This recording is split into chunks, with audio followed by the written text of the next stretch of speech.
Salam əziz abituriyentlər, qonulara aid belə bir sualla sizi tanış etmək istərdim. Euler-Venn diaqramını tamamlamaq tələb olunur. Qoyunların feodal hakimliyi və dövlətçilik tarixinə aid olan bir sualdır. Gəlin başlayaq. Osmanlılarla döyüşlərin baş verməsi bu hər ikisinə aiddir. Ona görə 3-ə qeyd edəcəyik A-nı.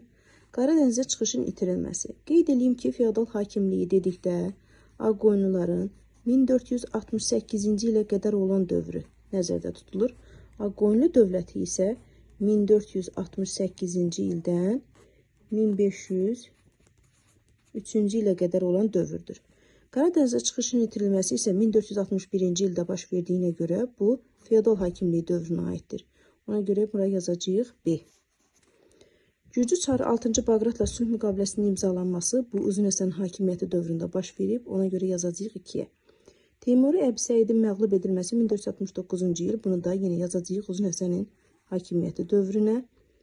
Lakin Diyarbəkirin mərkəzə çevrilməsi isə bu feodal hakimliyi dövründədir. Ona görə bunu yazacağıq Y. 2-yə. Deməli, bizim doğru cavabımız olacaq 1 B, Y, 2 C, D, 3